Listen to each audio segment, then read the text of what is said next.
What do you know about the Apache? How did they live and what did they die from? Under what conditions did they have to not only survive, but also build houses, cultivate the land, and create a new life? Today, you will learn a lot of new things about the settlers of the Wild West and their everyday problems.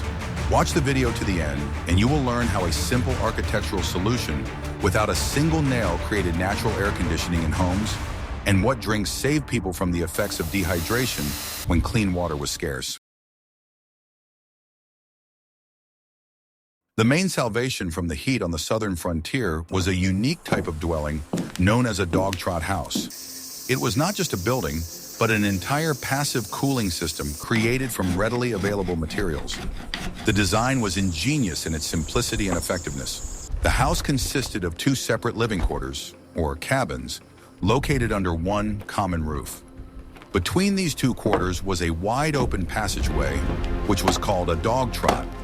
This corridor had no doors and was completely open. This central passageway was the heart of the entire cooling system. It functioned as a wind tunnel, capturing the slightest breeze and creating constant air movement. On the hottest days, the temperature in this corridor was several degrees lower than outside. The two living areas of the house usually had different purposes. One cabin housed the kitchen and dining room, while the other housed the bedrooms. This separation allowed the heat from the hearth and cooking to be isolated from the living area. The central passageway was not only a corridor, but also the main living space in the summer. Here, the family ate, rested, did crafts, and received guests. It was a kind of open-air summer living room, protected from the sun and rain. The floors in the house were often raised above the ground on stone or wooden stilts. This allowed air to circulate under the house, further cooling the floors. This solution also protected the wooden structures from rotting. The windows in such houses were located opposite each other to create drafts inside each of the rooms. Shutters were a mandatory element. They were closed during the hottest part of the day to keep hot air out. The windows were opened early in the morning and late in the evening. The roof was made high and sloping, often from wooden shingles. The large attic space under the roof served as a thermal buffer, preventing hot air from entering the living quarters. Sometimes additional ventilation holes were made in the attic. Local materials were used for construction: thick logs, clay for filling gaps, and stone for the foundation. Wood itself is a good heat insulator, and thick walls retained the coolness of the night for a long time. Building such a house did not require complex technologies or scarce materials. It was a simple but incredibly effective solution, ideally suited to a hot and humid climate. Thank you for watching. Where are you watching us from? What interested you most about this type of dwelling? In the scorching sun, shade became not just a comfort, but a necessity. The settlers understood that direct sunlight was the main source of heat and developed a whole strategy for creating and using shade. This strategy began even before the house was built. The choice of location for construction was critically important. They tried to position the house so that it was sheltered from the midday sun by a group of tall trees. Deciduous trees were preferred because they provided dense shade in summer and in winter shed their leaves, allowing precious sunlight to reach the house. If there was not enough natural shade, trees were planted specifically for this purpose. Entire groves were created around the house, which after a few years turned into a natural green shield from the heat. The shade from the trees not only protected the walls of the house from heating up, but also cooled the air around it. An integral part of a southern house was a deep and wide veranda, or porch. It surrounded the house on one, and sometimes several sides. The veranda created a buffer zone, preventing the sun's rays from hitting the walls and windows. The roof of the porch was an extension of the main roof of the house. It was made wide enough to cast a shadow on the walls even when the sun was low. As a result, the walls of the house remained cool throughout the day. The veranda, like the central passageway in drafty houses, became the main living space. Here, vegetables were cleaned, tools were repaired, and people rested after work. The constant shade and light breeze made staying on the veranda much more comfortable than inside the house. The floors of the veranda were always wooden and raised above the ground. This provided ventilation and prevented moisture from accumulating. The cool boards were pleasant for bare feet on a hot day. Climbing plants were often planted on verandas for additional shade. Grapevines or ivy created a living green wall that not only protected from the sun, but also humidified the air by evaporating moisture from the leaves. Internal shutters on the windows were another element of shade control. Unlike external shutters, internal shutters allowed the flow of light and air to be regulated without opening the window completely. They were closed in the middle of the day, plunging the rooms into a welcome semi-darkness. Even the color of the walls played a role in combating the heat. The walls of houses were often whitewashed with lime. The white color reflected the sun's rays, while dark surfaces would absorb them, turning the house into an oven. But shade alone was not enough to cope with the grueling work in the fields. In the next chapter, you will learn how the settlers completely restructured their working day to avoid the most dangerous time of day. One of the most original and practical solutions to combat the heat was the creation of the summer kitchen. Settlers quickly realized that the main source of heat inside the house was the hearth. Cooking meals for the whole family turned the home into a real steam room. That's better. The summer kitchen was a separate small building located some distance from the main dwelling. Usually it was a simple log cabin or even a shed with a hearth and a table. All cooking activities from spring to autumn were moved there. This solution allowed the heat, smoke, and smells to be completely isolated from the living quarters. The main house remained cool and clean. This was especially important in conditions where ventilation was limited. The summer kitchen was built from the simplest materials, often from the remains of the construction of the main house. The main element was a hearth or stove made of stone and clay. The structure had to be fireproof. The location of the summer kitchen was carefully thought out. It was built close enough to make it convenient to carry food into the house, but far enough away so that smoke and heat did not reach the living quarters. It was often located on the leeward side. The summer kitchen was not only a place for cooking, it was also used for preserving crops, smoking, and washing dishes. All dirty and hot household processes were carried out outside the main dwelling. The interior layout was as simple as possible. Open shelves for dishes, a large work table, hooks for hanging utensils. Often, summer kitchens did not have glass windows, only wide openings to provide maximum ventilation. It was also a social space. Women spent most of their day here, chatting while they worked together. The summer kitchen became a kind of women's club. With the onset of cold weather, the hearth in the summer kitchen was extinguished, and all culinary life returned to the main house. A separate building was used for winter storage, serving as an additional warehouse. The idea of moving the heat source outside the living space demonstrates a deep understanding of the laws of thermodynamics. This simple but effective solution significantly improved the quality of life in the southern heat. Surviving on the southern frontier meant not only building a cool house, but also adapting the rhythm of life to the heat. The settlers could not afford not to work in the fields, but working under the scorching midday sun was extremely dangerous. Therefore, they completely changed their daily routine. The working day began long before sunrise. People got up at 3 or 4 in the morning, ate breakfast by moonlight or torchlight, and went out to the fields. The first few hours before dawn were the coolest and most productive. Work continued until the sun began to beat down unbearably. This usually happened around 10 or 11 in the morning. At that point, all outdoor work stopped. It was time for a long midday rest, a kind of siesta. The family returned to the coolness of their home or the shade of their courtyard. This was the time for the heaviest meal of the day, followed by rest. During the hottest hours, from noon to 3 or 4 in the afternoon, life came to a standstill. People tried to move as little as possible, doing small chores around the house or simply resting. This allowed them to conserve energy and avoid overheating. When the heat began to subside, the working day resumed. The family went back out into the fields and worked until sunset. The evening coolness allowed them to work for a few more hours in comfortable conditions. Sometimes work continued after dark, especially on moonlit nights. Harvesting or weeding by moonlight was common practice. The cool night air was a real blessing. Such a divided workday required strict discipline. It was necessary to force oneself to get up in the middle of the night and lie down to rest during the day, when it seemed that one could still work. But the price of a mistake was too high. This rhythm of life, dictated by the movement of the sun, became the basis of the culture of the southern frontier. It taught people to listen to nature and live in harmony with it, rather than fight it. Thus, the settlers did not try to defeat the heat. They learned to avoid its most intense onslaught by working during the coolest hours of the day. How difficult do you think it would be for modern people to adapt to such a work schedule? In addition to architectural tricks and a proper daily routine, the settlers actively used one of the most effective laws of physics, evaporative cooling. Simple methods based on the evaporation of water helped to cool the body, the home, and food. The simplest method was to wet their clothes.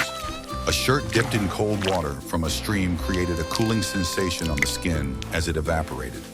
This effect did not last long, but it provided temporary relief in the heat.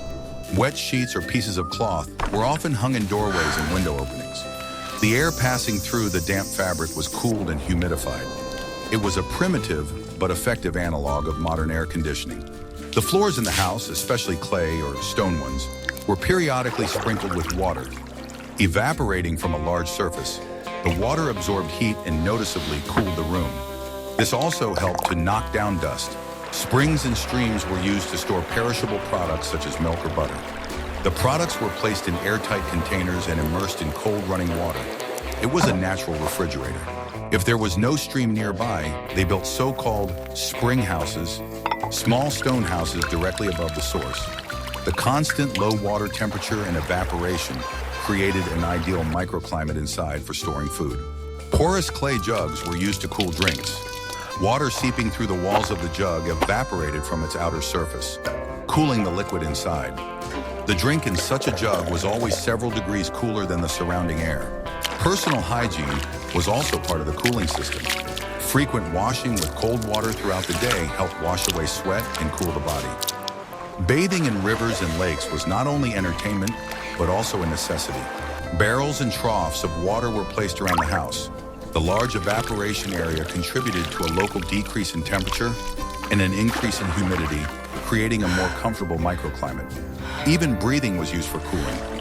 The settlers knew that slow, deep breathing helped to calm the body and slightly reduce the sensation of heat. These simple methods, which required no expense, were an integral part of everyday life. They demonstrate how deeply people understood nature and knew how to use its laws to their advantage.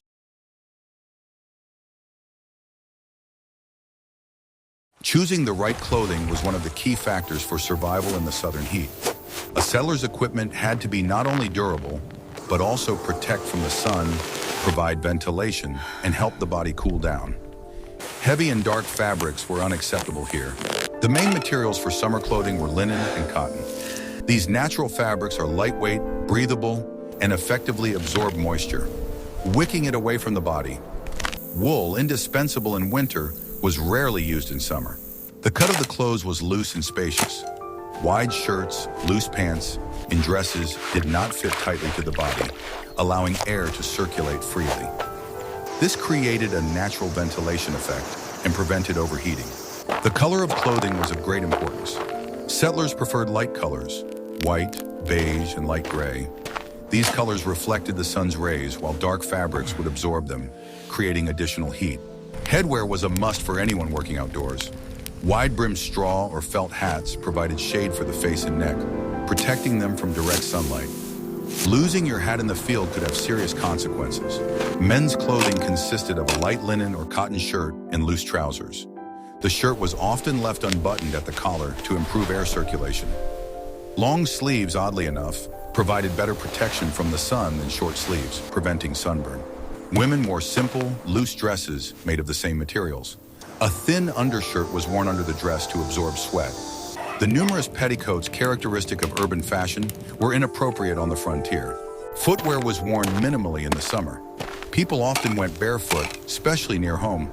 Light moccasins or sturdy leather shoes were used for working in the fields, but they had to be well broken in and not rubbed. Paradoxically, layering clothing could help combat the heat. A thin undershirt absorbed sweat, while a loose-fitting outer shirt created an air layer that acted as insulation. Thus, the summer clothing of the settlers was the epitome of functionality. No unnecessary details, only time-tested solutions that helped the body cope with extreme temperatures. But what happened when the body couldn't cope with the strain? In the next chapter, we will look at what knowledge about heat stroke was available at that time.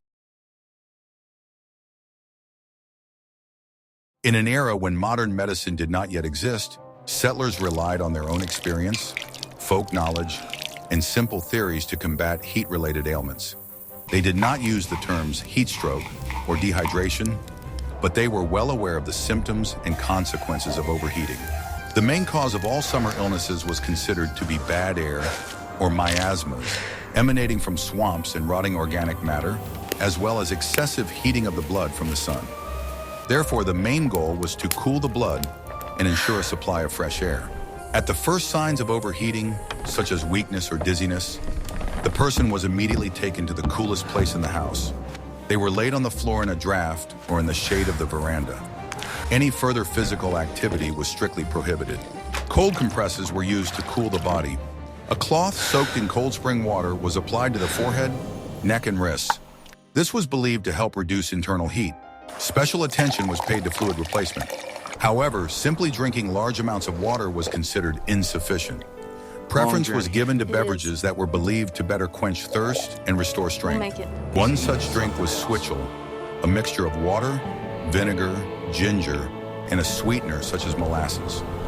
Modern science confirms that this composition does indeed help restore electrolyte balance, although the settlers arrived at this recipe through trial and error. Buttermilk, a byproduct of butter making, was also very popular. This sour, cool drink was excellent for quenching thirst and contained beneficial substances that helped restore strength. Herbal infusions were used as remedies. Mint, lemon balm, and chamomile were brewed as tea and consumed chilled. These herbs were believed to have a cooling and calming effect. Prevention was more important than treatment.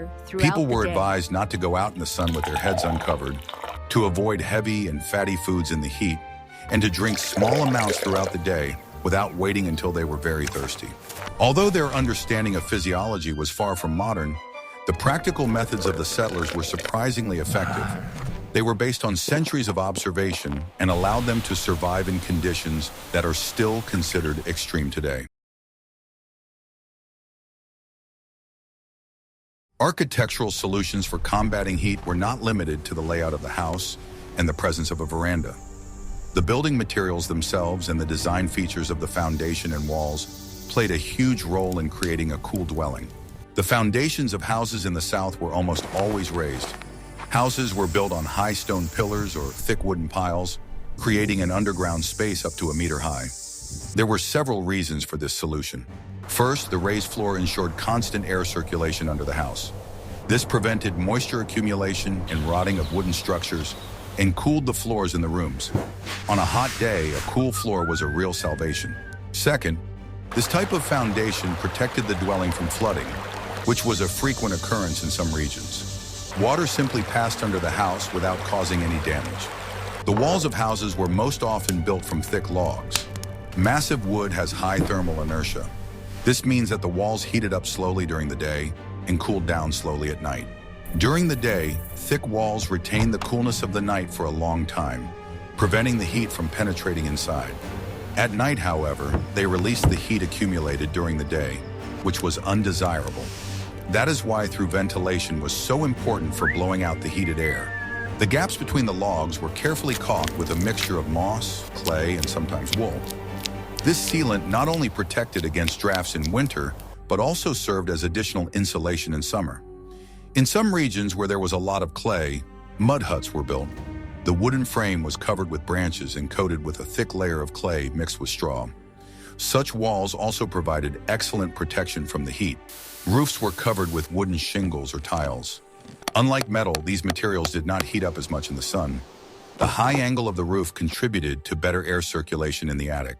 High ceilings were another characteristic feature of southern houses. According to the laws of physics, hot air rises. In rooms with high ceilings, it accumulated at the top, while cooler air remained at the bottom at human height. Thus, the settler's house was not just a box made of logs, but a complex engineering system. Every element, from the foundation to the roof, contributed to the overall goal of maintaining a comfortable coolness.